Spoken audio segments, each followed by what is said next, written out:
میگم ژاپن یه دستگاه دوزیاب ساخت، این آوردن رفتن تو آمریکا، تو 5 دقیقه 10 تا دوز رو گرفت. بردن تو چین تو 10 دقیقه 20 تا دوز رو گرفت. آوردن تو ایران دستگاه دزدیدن. مادر جان چند تا بچه داری؟ 4 تا پسر دارم. اولی مهندس برق، دومی مهندس معمار، سومی مهندس آیتی، چهارمی دزد. خب مادر جان چهارمی رو بندازیم بیرون دیگه، دزده. والا همون یکی خرج خونه رو میده، بقیه بیکارن. مامان جانم. میگم راستی نگفتی دکتر رفتی چی گفت؟ عزیزم میگفت باید بری گردش، باید بری تفریح، سفر، خرید زیاد تا روحیت عوض شه. اوه بابا. بله. خواهی کجا ببریم مامانو؟ هیچی، میبریم چه دکتر دیگه. شانس ما رو.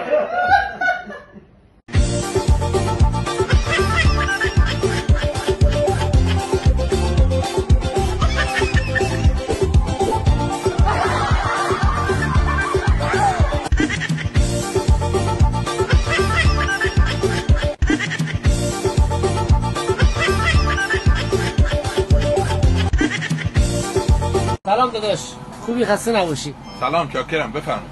داداش بیسکویت داری؟ مادر خوبه؟ مرسی ممنون. سلام داره خدمتتون. مادر شما خوبه؟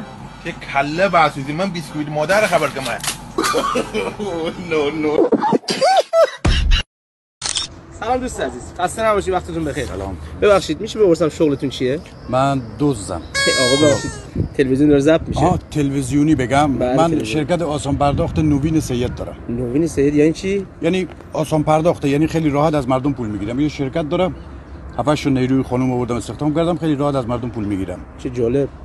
آره. میشه بیشتر توضیح بدین؟ ببین این اپلیکیشن دیوار و شیپور اینا رو که میدونی چیه؟ آره دارم. خب. من ماشین مردم، مغازه مردم، خونه مردم اینا عکس میگیرم، میدم به پرسنلم، اینا میذارن تو دیوار و شیپور آگهی میکنن. بعد مثلا برای این ماشین 20 میلیون بیانه میگیرن. بله. بیانه رو که گرفتن چیکار میکنن؟ آگهی رو پاک میکنن. دیگه کسی برای 10 میلیون 20 میلیون شکایت نمیکنه که. یعنی دزدی میکنه؟ با خودم اول گفتم دزدم دیگه. یعنی چی؟ داش این شغل عوض کن، گناهه. یعنی چی؟ تو الان حرامه. حرام چی؟ خدا میگه اهدنا الصراط المستقیم، یعنی راه مستقیم برو.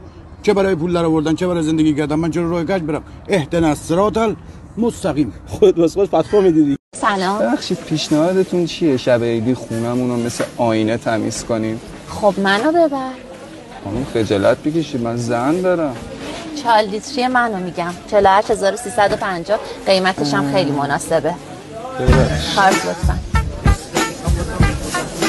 اما اگه بتونی ان نوشابه یک ضرب بخوری، ایت رو بسکه از ابی رستوران جایزه داری. تنی بخوری؟ بفرما. منم در باز کن.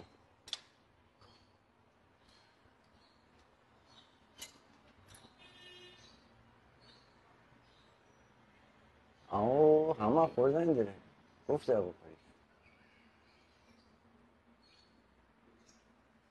دست ده. حسیتی دست بر. انم روب. انم سکه. دست ده. خانم سلام، وقتتون بخیر. سلام، مرسی. شما ازدواج کردی؟ بله. اگه بخواین ازدواج رو به یه چیزی تشبیه کنین اون چیه؟ به پراید. چرا پراید؟ همه میگیرم ولی هیچ که راضی نیست.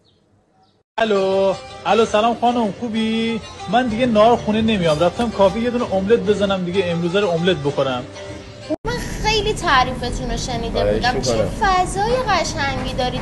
دوربین چرا نصب نکردید؟ دوربین ما فاطمه زهرا. آخه چقدر تاثیرگذار، واقعا خیلی خوبه که اعتقاد هنوز پابرجاست. ممنونم ازتون، مرسی. با اجازه. هی خانم بسرجش بودو. فاطمه زهرایشون؟ بودو فاطمه زهرا هستن. بیشتر شاید فاتی کماندوه. خواهش میکنم. آو چرا نمیاد بره؟ واقعا این دیگه کاسبی نیست. 2 ساعت ما تو سفیم باره. سانچو زدم به قرآن. سرد آخه باره.